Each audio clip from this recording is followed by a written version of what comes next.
নাহৰ ফুলাৰ বতৰ অ নাহৰ মোৰ মৰমৰ অ নাহৰ আনিবি তই বহাগৰে খবৰ। গুড মৰ্নিং বন্ধুসকল, সুপ্ৰভাত। গানটো গালোঁ, কিয় গালোঁ গম পাইছে চাগে। যদিও গম পোৱা নাই তেতিয়াহ'লে মই কৈ দিওঁ শুনক যে এই গানটোত এটা অৰ্থ বুজাইছে যে নাহৰ ফুলাৰ বতৰ অ নাহৰ মোৰ মৰমৰ, হয়নে? অ নাহৰ আনিবি তই বহাগৰে খবৰ। নাহৰ বুলিয়ে নহয়, গছ গছনি, প্ৰকৃতিৰ যি গছ গছনি থাকে, গছ গছনিয়ে মানে প্ৰতিটো ঋতুৰ খবৰ আমাক দিয়ে। ঋতুৰ বাতৰি, ঋতু সলনি হ'ব, কেতিয়া সলনি হ'ব, হয়নে? তো প্ৰত্যেকটো ঋতুৰ খবৰ আমাক প্ৰকৃতিয়ে দিয়ে। প্ৰকৃতিয়ে কেনেকৈ দিয়ে? গছ গছনিৰ দ্বাৰা। গছ গছনিয়ে যেতিয়া পাত সলনি হয় তেতিয়া আমি গম পাওঁ যে প্ৰকৃতিৰ মানে ঋতু সলনি হ'ব হৈছে, হয়নে? তো নাহৰে আমাক বহাগৰ বাতৰি দিয়ে যে বহাগ আহিবৰ হৈছে। গতিকে যেতিয়াই নাহৰ গছত নাহৰ ফুলে, ঠিক আছে, তেতিয়াই আমি গম পাওঁ যে বহাগ আহিব হৈছে, মানে আমাৰ এটা জাতীয় উৎসৱ, আমাৰ অসমীয়াৰ আটাইতকৈ ডাঙৰ এটা উৎসৱ হৈছে বহাগ বিহু। আৰু বহাগ অহাৰ লগে লগে আমাৰ বিহু আহে, হয়নে? সেইটো কাৰণে আমি আগতীয়াকৈ খবৰটো পাওঁ কাৰ মাধ্যমেৰে? গছ গছনিৰ মাধ্যমেৰে, নাহৰৰ মাধ্যমেৰে। প্ৰথমতে দেখাই লওঁ যে মই কিয় গানটো গালোঁ, ঠিক আছে। তো নাহৰ গছৰ পাতখিনি সলনি হৈছে, আপোনালোকে চাব, মই দেখুৱাব চেষ্টা কৰিম। তো দেখিছে নাহৰ গছৰ পাত সলনি হৈছে, কি ধুনীয়া হৈছে। মানে নাহৰ গছজোপা দেখি এতিয়া মানে এটা সুন্দৰ এটা দৃশ্য দেখা পোৱা গৈছে, মানে ৰঙীন হৈ পৰিছে, জেগাটুকুৰাই ৰঙীন হৈ পৰিছে, দেখিছেনে? সম্পূৰ্ণ এয়া নাহৰ গছ আছে। মই যোনখন স্কুলত আহি থাকোঁ সেই স্কুলৰ আগফালে ৰৈ আছোঁ মই। সেই স্কুলখনৰ মানে আগফালে নাহৰ গছ আছে, আৰু নাহৰ গছৰ পাতখিনিয়ে মানে গোটেই পৰিৱেশটো ৰঙীন কৰি পেলাইছে, ৰঙীন হৈ পৰিছে, ৰঙীন হৈ পৰিছে। প্ৰকৃতিয়ে পৰিৱেশটোকো ৰঙীন কৰি পেলায়, সুন্দৰ কৰি পেলায়, ঠিক আছে। প্ৰকৃতিয়ে নিজৰ কাম কৰি আছে। প্ৰকৃতিৰ যিমানখিনি গছ গছনি আছে, জীৱ জন্তু আছে, প্ৰত্যেকেই প্ৰকৃতিৰ হৈ পেলাই কাম কৰি আছে। কিন্তু আমি কি কৰিছোঁ বন্ধুসকল? আমি মনুষ্য, আমি মানুহ হৈ পেলাই আমি মানে জীৱশ্ৰেষ্ঠ বুলি কয়, মানুহ জীৱশ্ৰেষ্ঠ।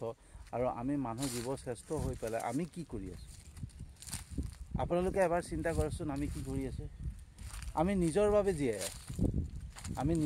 জীয়াই আছোঁ। আমি কেতিয়াও মানে প্ৰকৃতিয়েতো যিখিনি গছ গছনি আছে প্ৰত্যেকেই বেলেগৰ বাবে কাম কৰি আছে, নিস্বাৰ্থভাৱে বেলেগৰ বাবে কাম কৰি আছে, হয়নে? আজি গছ গছনিয়ে যে ঋতু পৰিৱৰ্তনৰ খবৰ আমাক দিছে, বহাগৰ খবৰ আমাক দিছে, সেইটো তেওঁলোকে গছ গছনিয়ে নিজৰ বাবে নহয়, আমাৰ বাবে কৰি আছে। কিন্তু আমি কাৰ বাবে কৰিছোঁ? আমি সদায় নিজৰ স্বাৰ্থৰ বাবে, আমি নিজৰ বাবে কাম কৰি আছোঁ। আমি প্ৰত্যেকটো কাম কৰি আছোঁ আমি নিজৰ বাবে, হয়নে? নিজৰ স্বাৰ্থৰ বাবে কেনেকৈ আমি সম্পত্তি গোটাব পাৰোঁ, কেনেকৈ আমি এটা ভাল জীৱন পাব পাৰোঁ, কেনেকৈ আমি মানে টকা উপাৰ্জন কৰিব পাৰোঁ, আমি মানে তাৰ পকৰতে দৌৰি আছোঁ যে আমি কেনেকৈ মানে টকা উপাৰ্জন কৰি আমি সকলোতকৈ ডাঙৰ হ'ব পাৰোঁ, সকলোতকৈ শ্ৰেষ্ঠ হ'ব পাৰোঁ, সেইটোৰ ওপৰতে আমি দৌৰি আছোঁ। আৰু লগতে কি কৰি আছোঁ? যিখিনি প্ৰকৃতিৰ নিয়ম, প্ৰকৃতিৰ কাম আমাক ঈশ্বৰে, মই প্ৰত্যেকবাৰে এইটো কথা কওঁ যে আমাৰ জীৱনটোৰ এটা উদ্দেশ্য আছে, ঠিক আছে। আমি যে এই সংসাৰত জন্ম লৈছোঁ তাৰ এটা উদ্দেশ্য লৈ পেলাইহে আমি এই সংসাৰলৈ আহিছোঁ, ঠিক আছে। ঈশ্বৰে আমাক এটা উদ্দেশ্যত আমাক ইয়ালৈ পঠিয়াইছে, যাতে ঈশ্বৰৰ কাম আমি কৰিব পাৰোঁ, ভগৱানৰ কাম কৰিব পাৰোঁ, হয়নে? আৰু প্ৰকৃতিৰ মানে এই সংসাৰত যিমানখিনি জীৱ আছে, ঠিক আছে, যিমান জীৱ আছে, গছ গছনিৰ পৰা আদি কৰি যিমান জীৱ আছে, প্ৰকৃতিৰ যিটো নিয়ম সেই নিয়ম পালন কৰি আছে, নিজৰ নিজৰ কামত ব্যস্ত হৈ আছে, ঠিক আছে। তো আজি যদি গছে পাত নসলালেহেঁতেন, নাহৰৰ ৰং পৰিৱৰ্তন নহ'লহেঁতেন, তো আমি হয়তো গম নাপালোহেঁতেন যে ঋতু পৰিৱৰ্তন হৈছে বা বহাগ বিহু আহিব হৈছে, বহাগ আহিব হৈছে ন, আমি সেইখিনি কথা আমি গম নাপালোহেঁতেন। কিন্তু গম পাইছোঁ কাৰ মাধ্যমেৰে? প্ৰকৃতিৰ মাধ্যমেৰে, ঠিক আছে। তো প্ৰকৃতিয়ে যোনটো ঈশ্বৰে দিয়া কাম নিয়াৰিকৈ কৰি গৈ আছে, সততাৰে কৰি গৈ আছে। কিন্তু আমি পাহৰি যাওঁ যে আমি মানুহ হৈ পেলাই আমাৰো যে কৰ্ম থাকে, আমিও যে কৰ্ম কৰিব লাগে, আমিও ঈশ্বৰৰ কৰ্ম কৰিব লাগে। ঈশ্বৰৰ কৰ্ম কিখিনি? যিখিনি সেৱা শুশ্ৰূষা, হয়নে? মানুহক সেৱা কৰা, শুশ্ৰূষা কৰা, নিজৰ মা দেউতাক সেৱা শুশ্ৰূষা কৰা, আমি কোনোবা ভোকাতুৰক কিবা এটা খুৱাইছোঁ বা কোনোবা পিয়াহত আছে তাক পানী এগিলাচ দিছোঁ, সেইবিলাক হৈছে আমাৰ কৰ্ম। কিন্তু আমি কৰ্মক পাহৰি পেলাই আমি এটা নিৰ্দিষ্ট এটা নিজে এটা ধৰ্ম বনাব চেষ্টা কৰিছোঁ, আৰু ধৰ্মৰ নামত আমি ব্যস্ত হৈ পৰিছোঁ। কোনোৱে ক'ত খাবলৈ গৈছে, কোনে ক'ত অনুষ্ঠান উপভোগ কৰিব গৈছে, কোনে কাৰ হাতেৰে খাইছে, কাৰ হাতেৰে নাই খোৱা, এইবিলাক চোৱা চিতা কৰি পেলাই আমি মানে কাক এঘৰীয়া কৰিব লাগে, কাক আমি মানে শাস্তি প্ৰদান কৰিব লাগে, তো আমি নিজেই ভগৱান হৈ পৰিছোঁ। তো আমি নিজেই ভগৱান, তো ভগৱানৰ কোনো কামেই নোহোৱা হৈ গৈছে, কাৰণ ভগৱানৰ কৰ্ম আমি কৰিব লৈছোঁ, আমি নিজে এজন ভগৱান হৈ পৰিছোঁ, ঠিক আছে। আৰু কেনেকৈ আনক শাস্তি দিব পাৰোঁ, কেনেকৈ শাস্তি প্ৰদান কৰিব পাৰোঁ, কোনে কি কৰি আছে, ঠিক আছে। মই মানিছোঁ অনুশাসন প্ৰয়োজন, সমাজত জীয়াই থাকিলে এটা অনুশাসনৰ মাজত জীয়াই থাকিব লাগে, সেইটো মই জানো। কিন্তু অনুশাসন এনেকুৱা হ'ব লাগে যোনটো অনুশাসন অপকৰ্ম কৰিছে, কোনোবাই বেয়া কৰ্ম কৰিছে, তাৰ ওপৰত কিবা এটা ব্যৱস্থা লৈছে, তেওঁক এঘৰীয়া কৰিছে, ঠিক আছে, সেইটো বেলেগ কথা। কিন্তু সৰু সুৰা কথাত কিংবা সাধাৰণ কথাত কোনোবা এজন ব্যক্তিক শাস্তি দিয়া, সেইটো ভগৱানে কেতিয়াও কোৱা নাই। ভগৱানে শাস্তি নিজেই লিখি পেলাই পঠাইছে যে তুমি যদি নিজে কৰ্ম নকৰা, নিজৰ কৰ্মৰ পৰা আঁতৰি থকা, মই যিখিনি কৰ্ম দিছোঁ সেই কৰ্মখিনি যদি নকৰা, তো মোৰ কৰ্মৰ বাহিৰত যদি তুমি কৰ্ম কৰিবলৈ যোৱা, কিবা অপকৰ্ম কৰা, কিবা বেয়া কৰ্ম কৰা, মাছ মাংস খোৱা, কিবা অহিত কাম কৰা, তেতিয়াহ'লে তাৰ শাস্তি প্ৰদান মই নিজেই কৰিম, ঈশ্বৰে নিজেই কৰিব, ভগৱানে কৰিব। কৰ্মৰ ফল ভোগে মানুহে, তো সেইটো ভোগে কিয় কাৰণে? সেই কৰ্মফল এটা কাৰণে ভোগে, কাৰণ ঈশ্বৰে শাস্তিমূলক ব্যৱস্থা কৰি থৈছে। কিন্তু তাৰ ওপৰতো আমি কিয় ভগৱান হ'বলৈ যাওঁ? মই সেইটোৱে বুজি নাপাওঁ যে আমি কিয় ভগৱান হ'বলৈ যাওঁ। ভগৱানৰ ওপৰত আমি ভগৱান হ'বলৈ যাওঁ, হয়নে? আৰু ভগৱানৰ ওপৰত আমি ভগৱান হৈ পেলাই আমি আদেশ দিবলৈ যাওঁ যে তই এইটো নকৰিবি, তই এইটো নাখাবি, তই আমুকৰ ঘৰত নাযাবি, তই পশুপালন নকৰিবি। আমি যদি জীৱিকাৰ বাবে কিবা এটা পশুপালন কৰিব খুজিছোঁ, কোনোবাই গাহৰি পুহিছে, কোনোবাই কুকুৰা পুহিছে, কোনোবাই হাঁহ পালন কৰিছে, কোনোবাই সেইটো এটা জীৱিকাৰ কাৰণে কোনোবাই কিবা পুহিছে, কোনোবাই ব্ৰইলাৰ পুহিছে। তো আজি মই দেখা পাইছোঁ যে কোনোবাই গাহৰি পুহিছে তাকো এঘৰীয়া, কোনোবাই ব্ৰইলাৰ পুহিছে তাকো এঘৰীয়া। মানে গাহৰি পুহিলে বুলিয়ে যে ভগৱানৰ চকুত অপৰাধ হৈ যাব, সেইটো ক'তবা কোনখন শাস্ত্ৰত লেখা আছে? কোনখন শাস্ত্ৰত লেখা আছে যে গাহৰি পুহিলে মানে এইটো কি কয় এঘৰীয়া হ'ব লাগিব, মানে অপৰাধ হ'ব? তো কোনো শাস্ত্ৰতে লেখা নাই, ঈশ্বৰে ক'তো কোৱা নাই। ঈশ্বৰে মাত্ৰ এটাই কৈছে, যি অখাদ্য সেই অখাদ্য খালে শৰীৰৰ অপকাৰ হ'ব, সেইটো কাৰণে খাব নালাগে। মদ্যপান কৰিলে, নিচা কৰিলে শৰীৰৰ অপকাৰ হয়, সেইকাৰণে মদ্যপান কৰাটো বেয়া কথা, ঠিক আছে। মাংস খালে মানুহৰ শৰীৰটো মানে কয় প্ৰটিন পায় বুলি, কিন্তু প্ৰটিনতকৈ আটাইতকৈ বেছি বেমাৰী কৰে, মানুহক বেমাৰীহে কৰে, ঠিক আছে। মই সেইটো পঢ়িছোঁ। তো আমি শৰীৰৰ বাবে যিটো অপকাৰী সেই বস্তুটো ঈশ্বৰে খাবলৈ মানা কৰিছে। আৰু যদি ঈশ্বৰৰ কথা নাই শুনা, তো শাস্তি আমি ভুগিম, নিজে ভুগিম।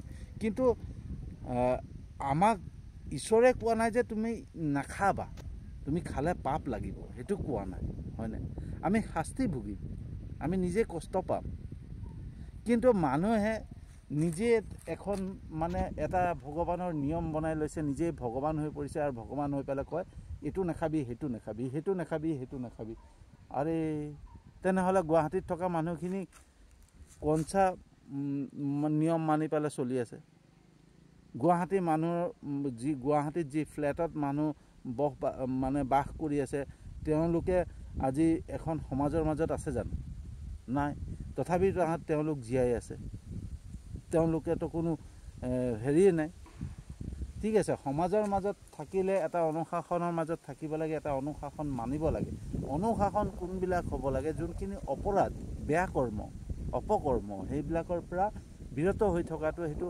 কাৰণে কোনোবাই এটা নিয়ম বানি দিছে যে এইখিনি অপকৰ্ম আমাৰ গাঁৱত নহ'ব আমাৰ ইয়াত সমাজৰ মাজত নহ'ব সেইটো বেলেগ কথা কিন্তু কোনোবাই গাহৰি পুহিব নোৱাৰে কোনোবাই কাৰোবাৰ ঘৰত যাব নোৱাৰে কোনোবাই কাৰোবাৰ হাতেৰে খাব নোৱাৰে সেইবিলাকতো সেইখনো কোনো ভগৱানে কোৱা নাই ঈশ্বৰে কোৱা নাই সেইটো নিজেই মানুহ নিজেই ভগৱান হৈ পৰিছে আজি মানে নিজকে ভগৱান বুজাবৰ কাৰণে মানে ভগৱানে সৃষ্টি কৰা যোনখিনি নিয়ম যিখিনি অনুশাসন সেই অনুশাসনখিনি শেষ কৰি পেলাই নিজেই ভগৱান হৈ পৰিছে আৰু নিজেই এটা এটা নিয়ম বনাই পেলাইছে চ' আমি প্ৰকৃতিৰ নিয়ম মই এটা কাৰণে কৈছোঁ প্ৰকৃতিৰ নিয়ম আমি মানিব লাগে প্ৰকৃতিৰ নিয়ম মতে কাম কৰিব লাগে যেনেকৈ প্ৰকৃতিয়ে কাম কৰি আছে প্ৰকৃতিৰ প্ৰত্যেকটো বস্তুৱে কাম কৰি আছে গছ গছনিয়ে যেনেকৈ চক ৰঙীন কৰি পেলাইছে ঠিক আছে নাহৰ গছজোপাই এতিয়া চক গোটেই পৰিৱেশটো ৰঙীন কৰি পেলাইছে সুন্দৰ কৰি পেলাইছে কিন্তু আমি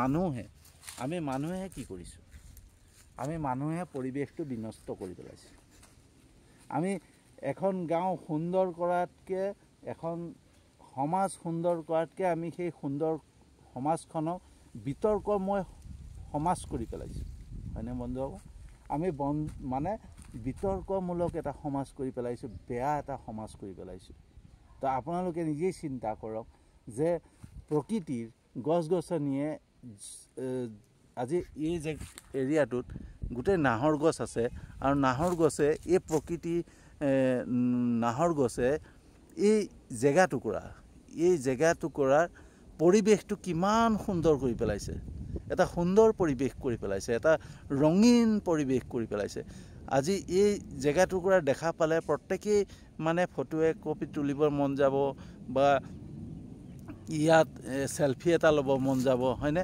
তো প্ৰত্যেকেই এই প্ৰকৃতিৰ সৌন্দৰ্যৰ উপভোগ কৰিবলৈ চেষ্টা কৰিব কিয় কাৰণ এই গছজোপাই সেইটো কৰি পেলাইছে যে পৰিৱেশটো সুন্দৰ কৰি পেলাইছে গছজোপাই কিন্তু আমি মানুহে কি কৰিছোঁ আমি মানুহে যোন মানে পৰিৱেশটো সুন্দৰ কৰাৰ পৰিৱৰ্তে আমি বিনষ্ট কৰি পেলাইছোঁ হিংসা হত্যা অনুশাসন মানে কিছুমান অলাগতিয়াল অনুশাসন কাকবা বেয়া চকুৰে চোৱা কাকবা হিংসা কৰা কাকবা ইটিকিং কৰা কাকবা তুচ্ছ তাচ্ছিল্য কৰা কাকবা মই ধনী মানুহ হয়নে মই তাক কেলে চাম তাক নামাতো ইটো ঘৰে সিটো ঘৰক মই ভাবি নাপাওঁ এটা সমাজত এটা মানে জেগাত সকলোৱে বাস কৰোঁ ইঘৰে সিঘৰক মাত বোল কৰি ধুনীয়াকৈ জীৱনটোক সুন্দৰকৈ পাৰ কৰিব লাগে কিন্তু আমি কি কৰোঁ ইঘৰে ইঘৰক নামাতো ইঘৰে ইঘৰৰ প্ৰতি হিংসাৰ মাজত জীয়াই থাকি লাগে কেনেকুৱা মানুহক মানে কেনেকুৱা লাগে আপোনালোকে নিজে চিন্তা কৰকচোন কেনেকুৱা লাগে থাকি ভাল লাগে জানো অনবৰতে খং ভাৱ হিংসা ভাৱ মানে কোনো মানুহ মুখমণ্ডলত কোনো মানে এটা ভাল ফূৰ্তি নাই হয়নে হাঁহি মুখ নাই এনেকৈ থাকি ভাল লাগে জানো মই ভাল নাপাওঁ বন্ধুসকল আপোনালোকে কেনেকৈ ভাল পায় নাজানো গতিকে মই ভাল নাপাওঁ চ' মই এটা ভাল পৰিৱেশত একদম সুন্দৰকৈ সকলো মানুহৰ মাজত মিলি জুলি জীৱনটোক তাৰমানে হাঁহিৰে ফূৰ্তিৰে পাৰ কৰিব মই বিচাৰোঁ মই সেই তেনেকুৱা পৰিৱেশ বিচাৰোঁ তো মই আজি ভিডিঅ'টো এইটো কাৰণেই বনালোঁ যে মই পৰিৱেশটো দেখা পালোঁ এইখন স্কুলৰ আগফালে পৰিৱেশটো দেখা পালোঁ যে গছ গছনিয়ে কেনেকৈ মানে পৰিৱেশটো সুন্দৰ কৰি তোলে, ৰঙীন কৰি তোলে, কিন্তু আমাৰ মানুহে আমি কি কৰোঁ সেইবিলাক চিন্তা কৰি পেলাই মই আজি এই ব্লগটো বনাম বুলি ভাবিলোঁ। তো আৰু বনায়েই পেলালোঁ, হয়নে? তো কেনেকুৱা লাগিছে বন্ধুসকল, মোৰ কথাখিনি কেনেকুৱা পালে? যদি বেয়া পাইছে বা বিতৰ্ক যেন লাগিছে তো ক্ষমা কৰিব। মোৰ যিটো মনোভাৱ, যিটো মনত আহে তাকে মই বনাই পেলাওঁ। কোনো স্ক্ৰিপ্ট লেখি নলওঁ বা মই কোনো স্ক্ৰিপ্ট লেখা মানে এইবিলাক স্ক্ৰিপ্ট লেখা মোৰ কোনো মানে সময়েই নাই। তো সেইবিলাক ক'ত কৰিম? তো য'ত পাওঁ যেনেকৈ পাওঁ, আজি গাড়ী লৈ আহিলোঁ, বাইদেউগৰাকীক লৈ আহিলোঁ, ঠিক আছে। এয়া দেখিছে গাড়ীখন, গাড়ী লৈ আহিলোঁ। আৰু গাড়ী লৈ আহিলোঁ কাৰণে আৰু স্কুলৰ মুখৰাত ৰৈ আছোঁ, সুন্দৰ প্ৰাকৃতিক সৌন্দৰ্যৰ মাজত ৰৈ আছোঁ আৰু প্ৰকৃতিৰ সৌন্দৰ্য উপভোগ কৰি নাহৰ গছৰ ৰঙীন পৰিৱেশৰ মাজত থাকি ভাবিলোঁ এটা ভিডিঅ' বনাওঁ, আৰু সেইকাৰণে ভিডিঅ'টো বনালোঁ। এনেকেই ভিডিঅ'বিলাক বনাই যাওঁ। চ' আপোনালোকে লাইক কমেণ্ট শ্বেয়াৰ কৰে, তাৰ বাবে ভাল যে মই এনেকৈ ভিডিঅ' বনালেও আপোনালোকে লাইক কমেণ্ট শ্বেয়াৰ কৰে। তাৰ বাবে আপোনালোকক আন্তৰিক ধন্যবাদ জনাইছোঁ। আৰু মোৰ সকলোৱে মোৰ ইউটিউব চেনেলটোত ছাবস্ক্ৰাইব কৰিছে বা মোৰ ফেচবুক প্ৰফাইলটোতো আপোনালোকে ফ'ল' কৰিছে, তাৰ বাবে আপোনালোকক সকলোকে আন্তৰিক ধন্যবাদ। আৰু আপোনালোকৰ আশীৰ্বাদ, আপোনালোকৰ প্ৰেৰণা, আপোনালোকৰ উৎসাহ সদায় পাম বুলি আশা কৰি আজিৰ ভিডিঅ'টো ইমানতে সামৰণি মাৰিছোঁ। আৰু এটা নতুন ভিডিঅ' লৈ পেলাই